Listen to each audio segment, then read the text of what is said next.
Just getting adjusted here.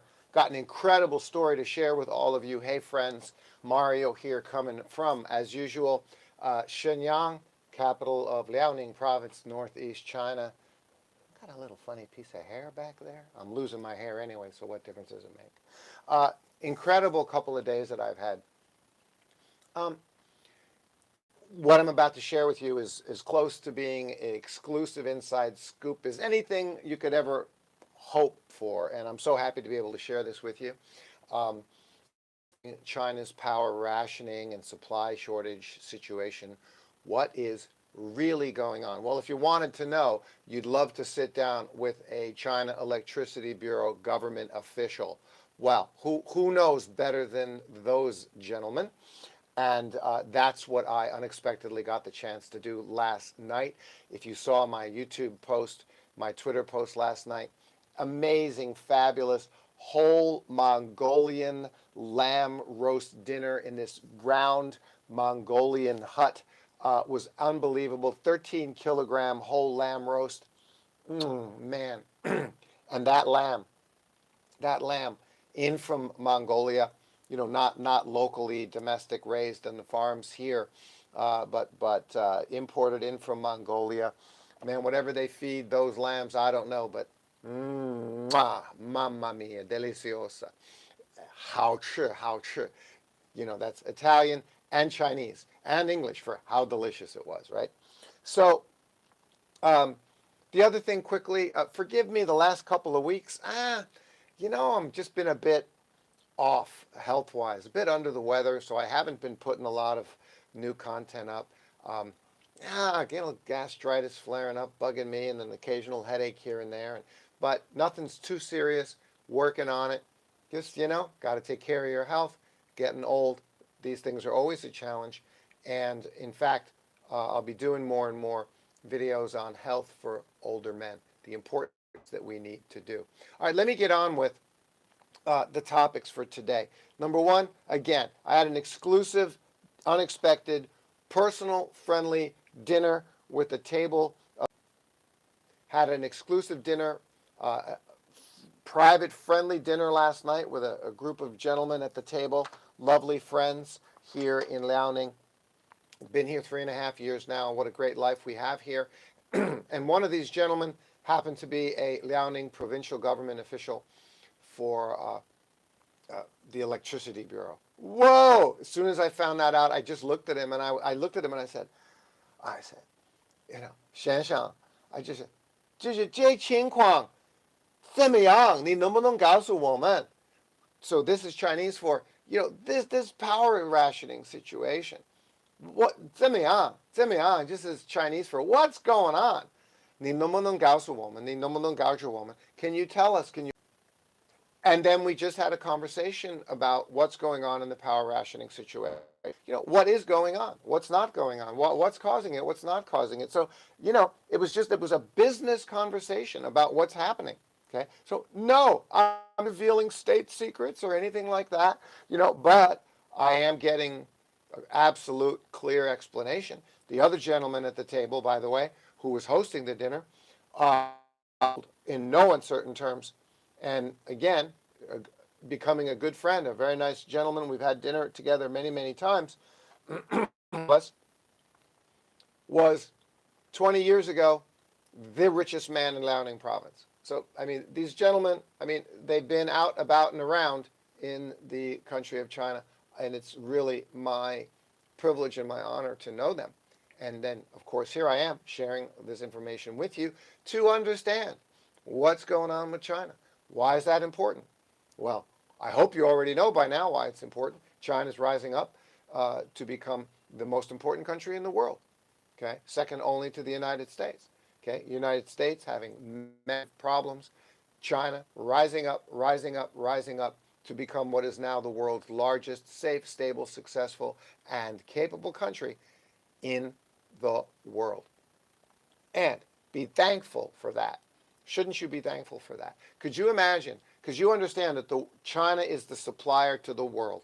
China is the manufacturer to the world. China is the world's growth engine. Do you not understand that? I hope you understand that.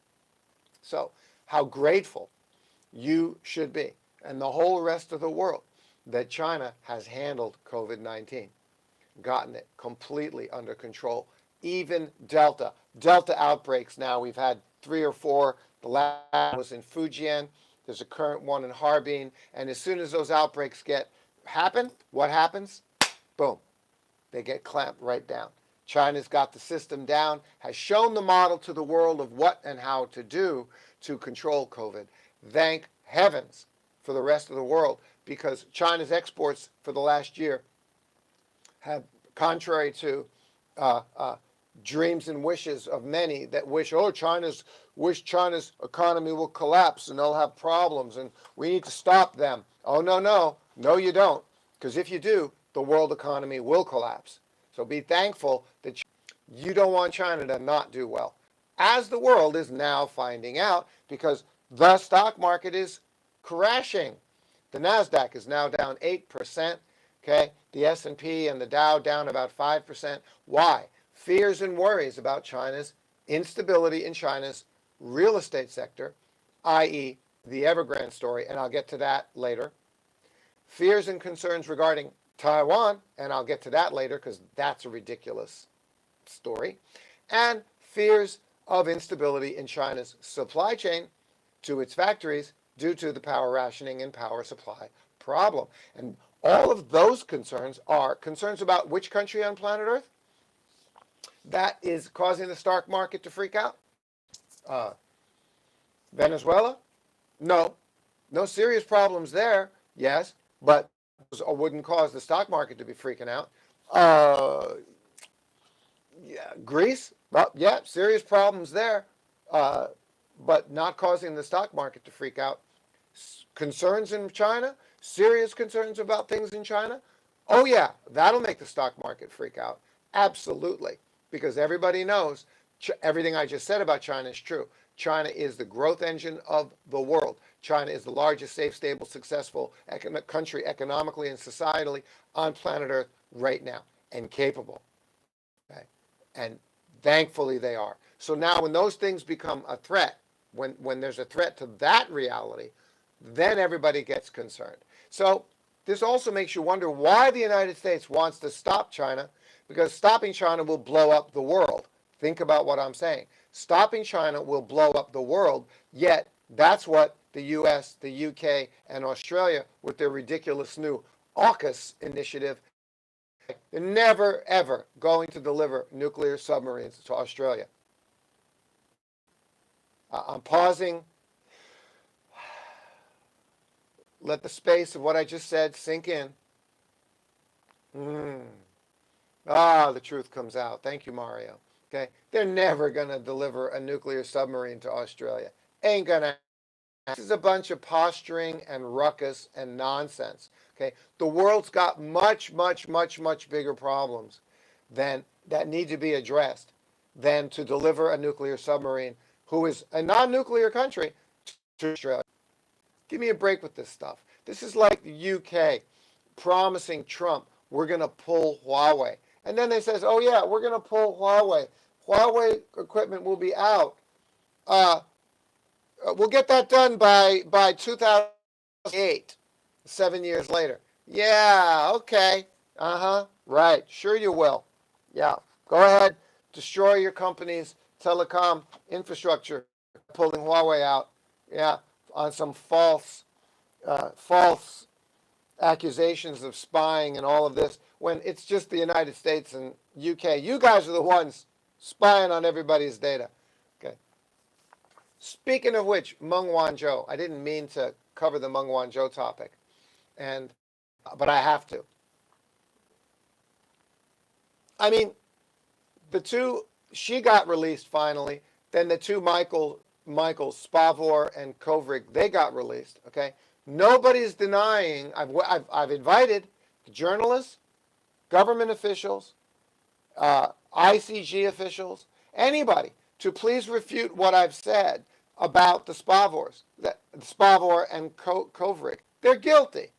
Okay, they got caught like Nixon. Okay, they work for ICG. This is known. When they got released, the ICG Twitter feed, welcome home to the two Michaels. They work for ICG. Who is Kovrig does. And Spavor took photos of military equipment. Don't do that. I lived on Hainan Island. I couldn't get near the military bases. If I whipped out, I went to the guard gate of the military bases on a motorcycle. Okay, I was not greeted by friendly guards. Ah, 欢迎你, Mr. Ma Shenshang. Why Gordon? 可以进来我们的 military base. You come on into our military base. Take some photos. Sure. No. No. Okay. I couldn't get past the gate. They're like, what are you doing here? Get out of here. I was with my wife on the motorcycle. I had this fabulous Chinese motorcycle. Big Harley Davidson Chinese motorcycle. Okay. So Spavor somehow, though, managed to take photos of all the military equipment. And then what did he do with it? He posted it up on his Instagram, showed it to his family on Facebook. No, hey, I'm on vacation. Look, click, click, click. You can't take photos of the military equipment, folks, and then post it on your Facebook or your Instagram. Well, I guess you can, but you're not allowed to take the photos. Posting them then? Not a good idea. Did he do that? No. He sent the photos to Kovrig at ICG, the International Crisis Group. Why would he do that? Because they were working together. Okay, well, what does ICG do? What does the International Crisis Group do? Okay, they're an NGO that supports and tries to create and work with the U.S. government to create and make regime change, the changing of governments, the installation of puppet governments all over the world. They did this. They support violent regime change. There was a violent regime change effort, U.S.-led and funded, in Eritrea. Okay, the ICG, violent, death. ICG supports that. They support regime change. You understand me? Okay, so that's what Spavor, apparently, what's he doing in North Korea? Oh, he's just there taking people on the tour trips? I don't think so. I've gotten off track. Okay, because what I want to talk to you about today is back to the power rationing, what's really going on, and I also want to make comments quick about Evergrande and Taiwan. So let me get back to my main topic. If you didn't see the picture in my Twitter feed, and I also made a post on YouTube, check out the photo of that beautiful Mongolian lamb, the whole lamb roast. That baby was 13 kilograms. It was beautiful. More importantly, the person sitting to my right, the host of the meeting, was the richest man in Liaoning province 20 years ago. Spent 16 years in Mongolia. That's how he's got the connections to the Mongolian lamb, right? And the guy next to him was a government official with the Liaoning Provincial Electricity Bureau. So what's going on? So now I'm about to tell you exactly what's going on. Not speculation about what's going on, but exactly what's going on. There I was, having dinner with the government official, with the Electricity Bureau. It's like a dream come true. You couldn't have arranged that. I couldn't have paid to arrange it. There he was. By the way, friendly, jovial, lovely, warm, friendly guy, like so many of the people up here in Dongbei are, okay, in the northeast region of China, Liaoning province. Wonderful culture up here. Drinking the Baijiu dinners in Liaoning province. If you don't know what that is, Baijiu is 120 proof. It's China's little rice wine drink. 120 proof, man. This stuff is like 120 rum, you know. This stuff is vicious. I can't drink it. I don't drink it at all. So everybody's getting a little loose in the tongue too, you know. So everybody's just talking. And up here in Liaoning province, all these guys, they get drunk. They don't get belligerent or weird or political at all, ever. They never get political, okay? And they don't even get belligerent, or they get friendly and warm and jovial, and they tell personal stories, and they talk about how they're so feichang gangdongda, so touched that there's new friends at the table, and they share their feelings and their thoughts about life, taking care of their families. What a wonderful life we have here in Liaoning province, northeast. This is what it's like. So it's amazing. It's wonderful. So what did this gentleman have to say about, these two gentlemen have to say about the power rationing and supply shortage problem? Well, the root cause of where it began is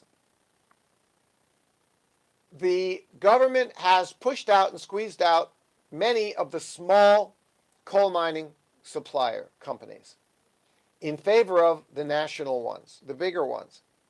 Why would they do that? Because a lot of the smaller ones were cheating and polluting and not getting themselves up to standard and up to snuff on emission standards that they were supposed to be doing. Okay? Now, China has emissions targets, okay? Especially with the Glasgow conference next month, okay? They got to show. But the problem is China's economy has been booming. China's COVID support, pandemic support, and recovery economy has been booming. Exports are up 20%, exporting stuff all over the world, okay? FDI into China is on the rise, despite everybody telling you not to do business with China. In the government, business people know better. China is the most important country in the world right now. I keep telling you this. It's the manufacturing and growth engine of the world. Okay, they're doing everything right compared to other countries. Okay, so business is booming in China, which means the factories are outputting more. What does that mean? It means there's also more output of emissions. So didn't meet the emissions targets. They can't meet them.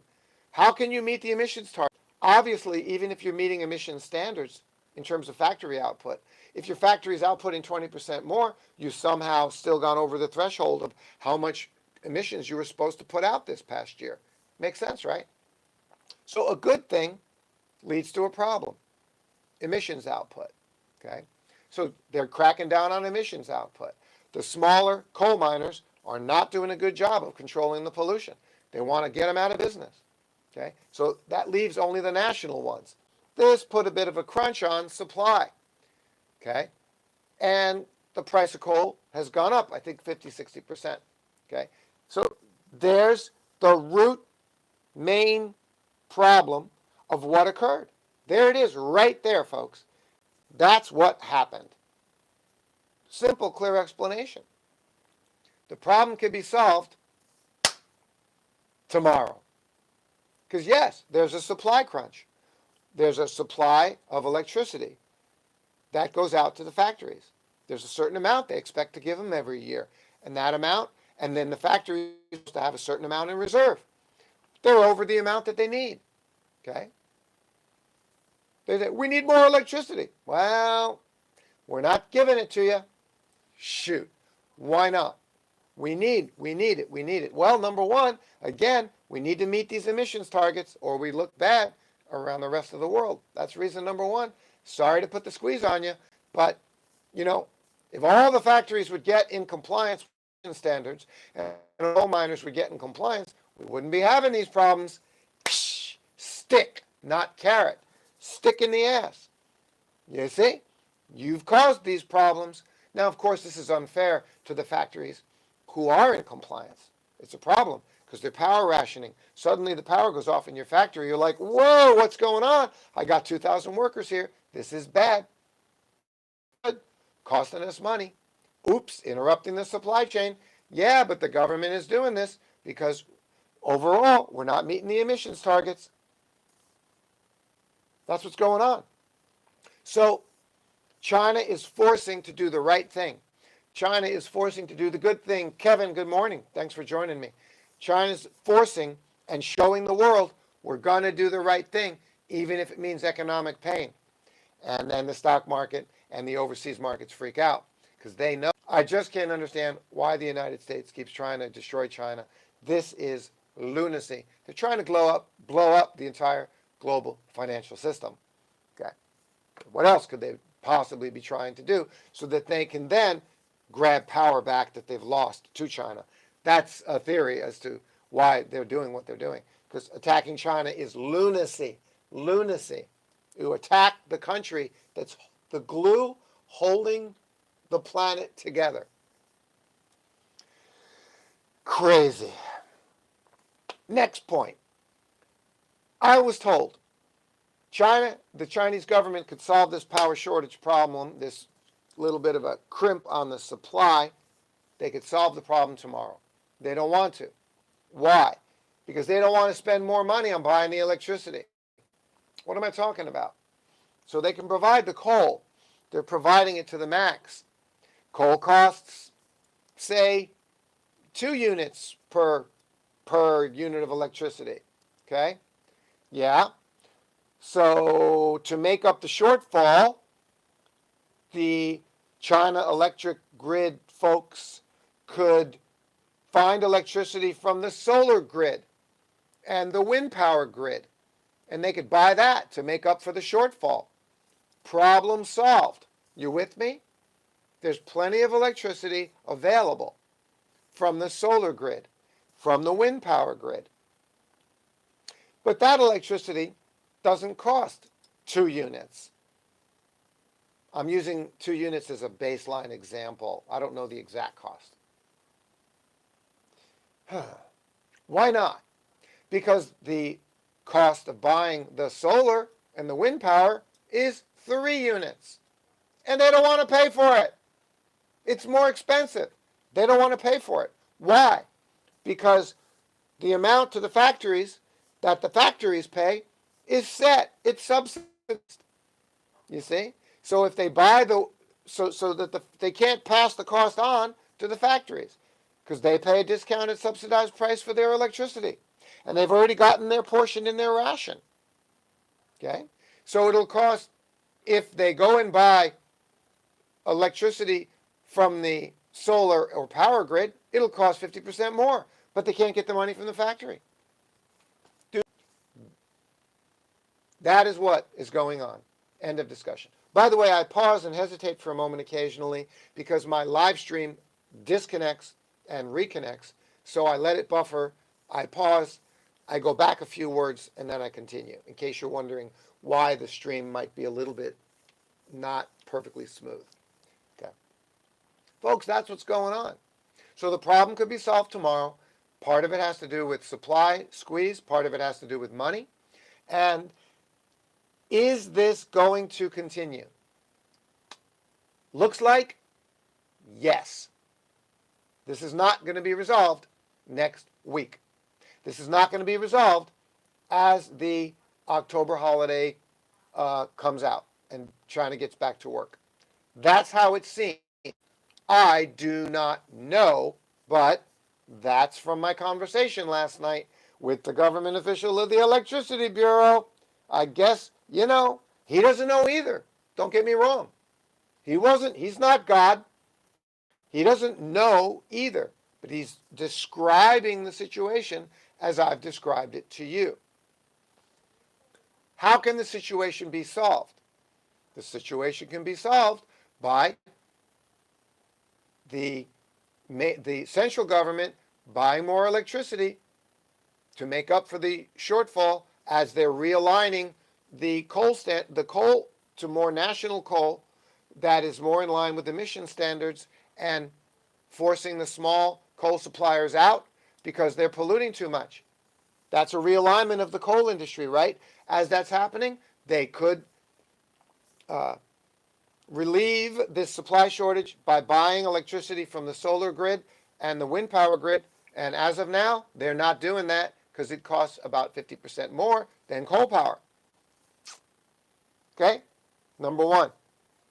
Longer term, how can they solve this? Well, I've always said China is, like France, is mostly nuclear. China's bringing more and more nuclear online to replace coal. Long term, new 4th generation nuclear reactors are far safer than, the days of the China Syndrome movie. Unbelievable. They named it Jack Lemmon, Jane Fonda, the China Syndrome, about the nuclear meltdown. That's a movie to go back and watch, The China Syndrome with Jack Lemmon and Jane Fonda. Unbelievable. And of course we have nightmares of 3 Mile Island back in America, Chernobyl, etc., etc. Well, 4th generation nuclear is far, far safer in terms of safety standards, and you got to go nuclear for the future. Okay, I'm okay with it. Again, the anti-nuclear lobby's against it. China's moving forward with nuclear, and they are. So that's part of how they're, moving forward on solving these issues. By the way, the biggest solar farm in China is the size of Singapore. Yeah, just thought I'd mention that. It's the size of Singapore.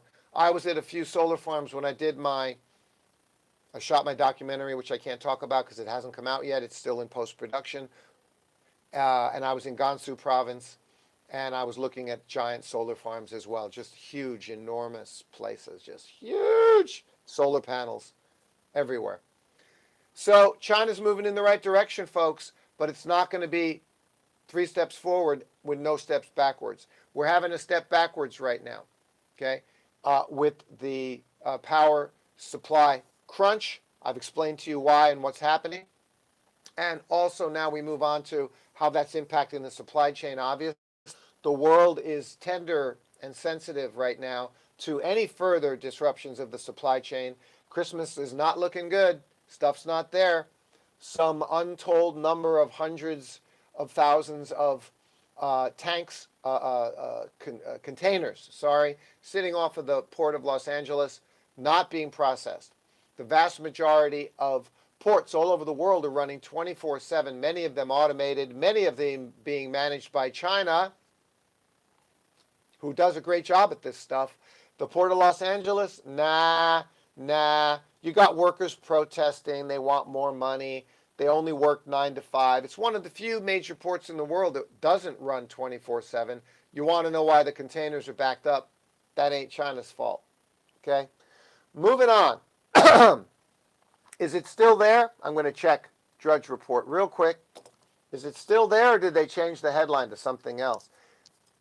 Today's headline is about Facebook. The day Facebook went dark, blah, blah, blah. But yesterday's headline was China's largest incursions ever of warplanes over Taiwan. I'm going to repeat it one more time. Drudge Report with a mean-looking photo of China's military. China's largest ever incursions of warplanes over Taiwan. That's a quote. That's a headline. That's at CNN as well. What? You read, check my tweet. Got my tweet right here. I won't even find it. I'll just tell you.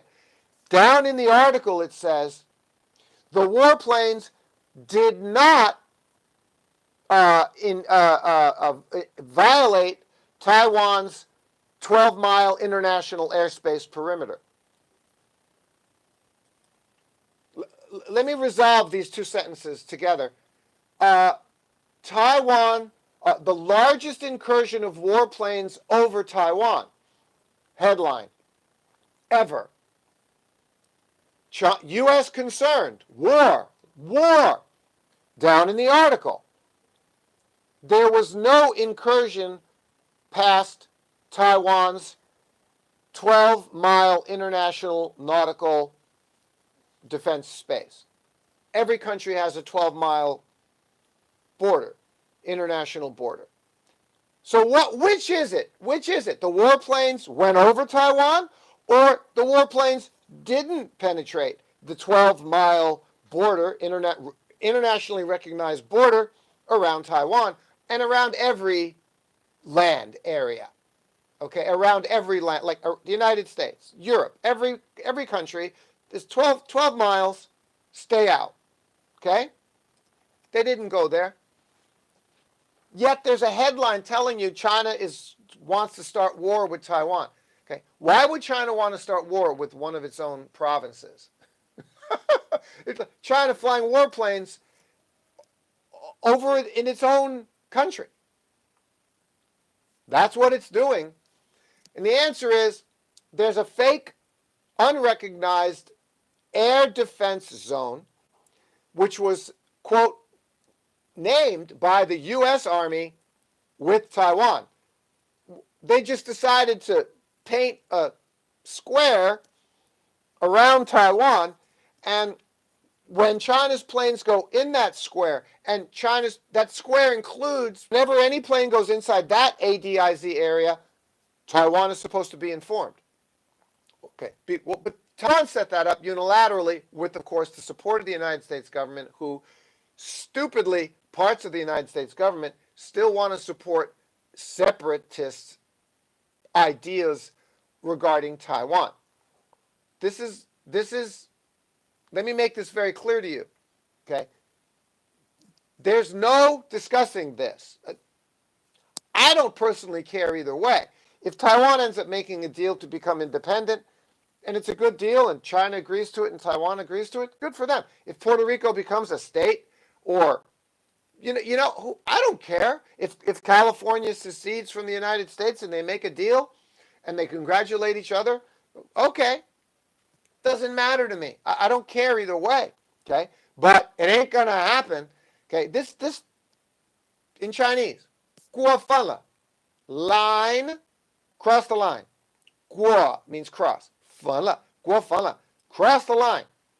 This line ain't gonna get crossed. Taiwan is part of China. Period. Now, in case you're wondering whether or not Taiwan is a country, and Taiwan has said it's a country, it has. No, it hasn't. Taiwan's own government has never said it's a country. There's a political party in Taiwan that wishes that it would be its own country. Okay? That's true. They talk about it all the time, but they haven't declared their own country, and they're not their own country. Taiwan's own constitution calls it part of China. Taiwan's own constitution does not refer to it as a country. Okay, well, there's a political party, the DPP, that would like it to be. Well, that's nice. Who cares what the Republicans want, or the Democrats want, or the DPP wants, or the separatists in Spain, what they want? Who cares? Lots of political parties want things. Lots of leaders in the political parties in California, and was it Louisiana? And where else? I don't know. Other places, we want to secede. We want to be our own country. Hey, look, good for you. You know what? I got to be honest with you. I'm a separatist. I'd like my own country too. Wouldn't you? I'd like my own country. Think about it. Who doesn't want their own country? I'd call it Mara Shemidali. That's, see, Ch, China, M, America, Italy, Italy. Marchamertali. That would be the name of my country, because it would be a ode and a honorable, respectful memory to the three countries that affect my life. My family's originally from Italy, both my mom and my dad from Vietra de Potenza and Grottola in Basilicata region, and they moved to beautiful America back when moving to America was a wonderful dream. Good for them. So I was born there, raised there, and then 22 years ago I left America.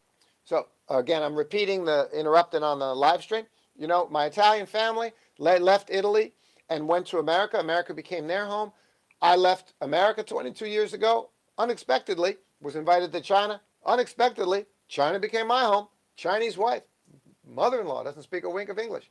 I didn't plan that. I didn't write that down in my goals during a Tony Robbins seminar.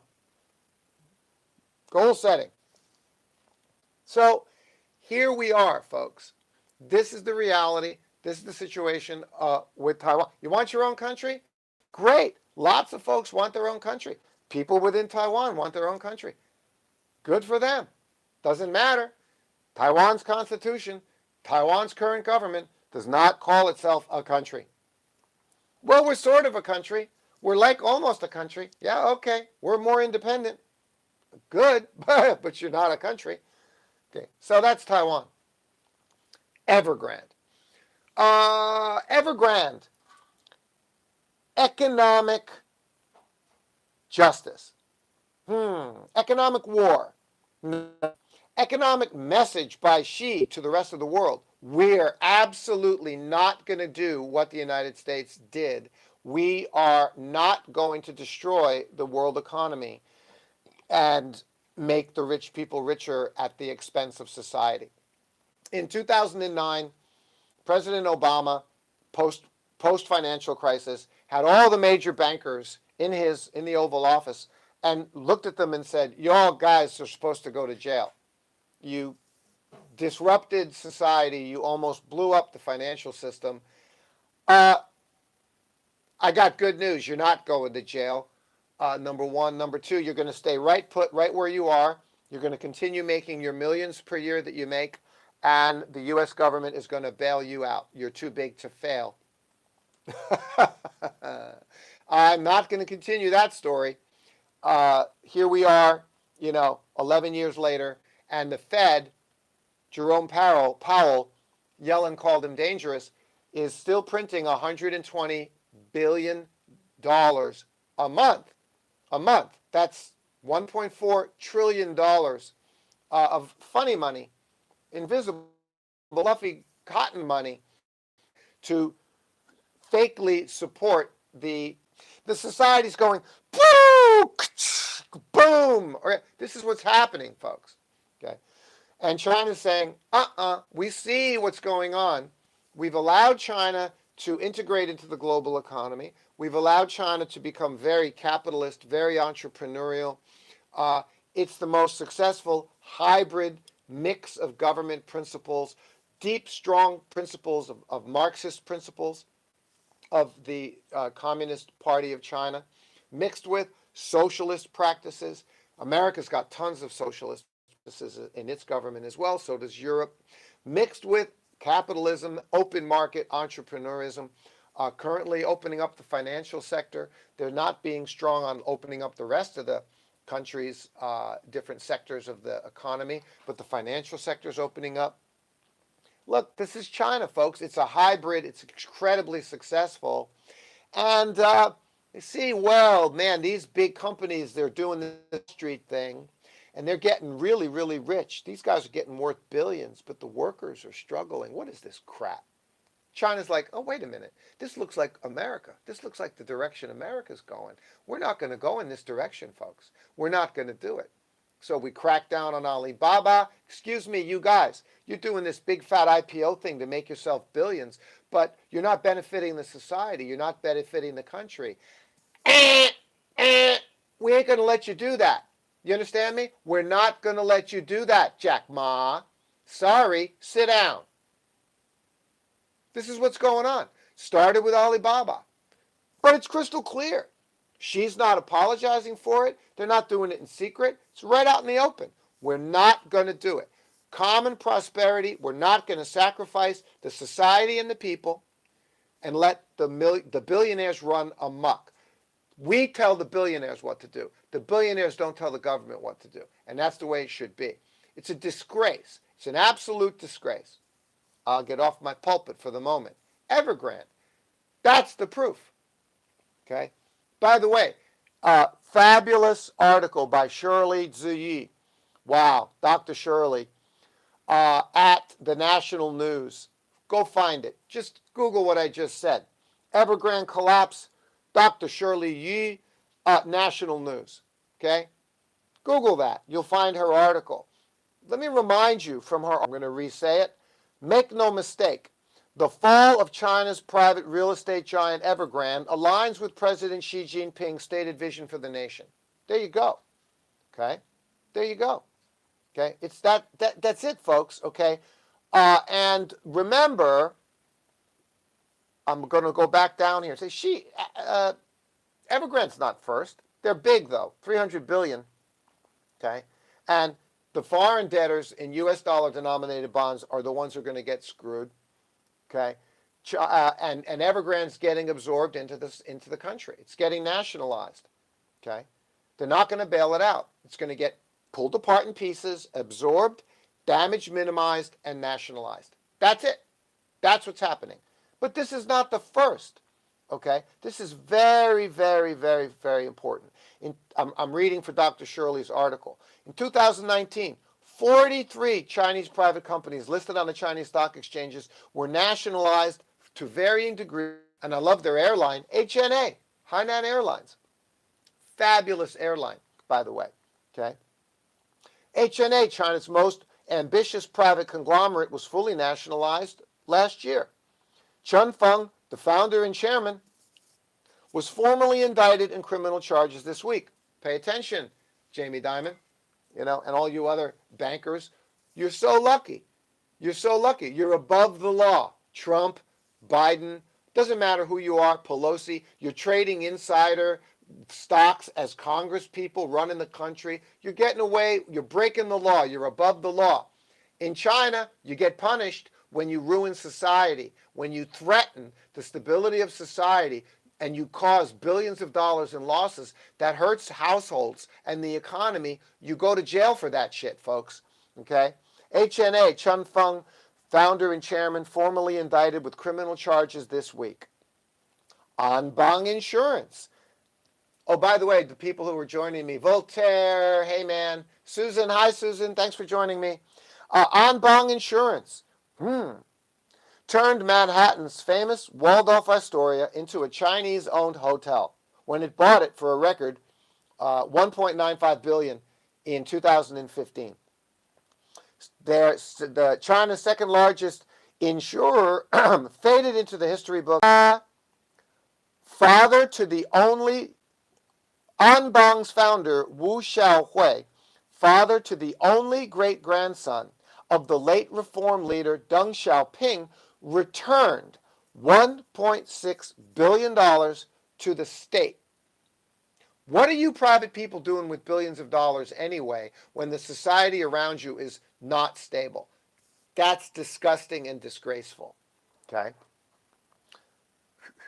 And he is to spend the next 18 years behind bars. And that's after he returned the $1.6 billion to the state. So imagine what they were going to do to him if he didn't return the $1.6 billion to the state. Wanda Group, China's most recognized global brand. Out my window, right there. Out my window. See those buildings? Wanda Group. Beautiful, wonderful mall over there. The Wanda Vista Hotel and the Wanda Mall, right down the road. My boys' Taekwondo classes are in that mall, the Wanda Mall. Okay? Wanda Group, China's most recognized global brand, sold off nearly all of its prized overseas assets, including AMC Cinemas. Why? Too much debt. Okay. Mr. Xi's vision for the new model of economic justice should realign state capital to serve not only the liability holders, but shareholders. When it comes to the debt-ridden traditional industrial companies, the existing model enriches private individuals to the detriment of the state, to the detriment of the society. Ain't gonna happen under Xi. Xi is sending a big fat screw you to the Western capitalists and saying, we're not going to do it. We're not going to let you bastards get filthy rich at the expense of our society. Folks, I'm done. Did you enjoy this live stream? I hope so. I need and want more subscribers. Feel free to buy me a coffee. Make a donation at my PayPal link below. Join me on the War for China show, which I created, and my wonderful executive producer, Fernando. And also, look forward to more of Mr. Ma's China Adventures stories. I've rebranded my channel. This live stream rant is going to go in Mr. Ma's Political Adventures playlist. Okay? And I'm going to be sharing with you all kinds of topics beyond politics. We're looking at success in business, relationships, Mr. Ma's spiritual adventures, all kinds of things, because life is more precious and amazing and precarious than ever, isn't it? Okay? I care about you all very much. That's why I take the time to share my thoughts with all of you. God bless all of you. Be safe, be wise. We'll catch you next time. Bye-bye.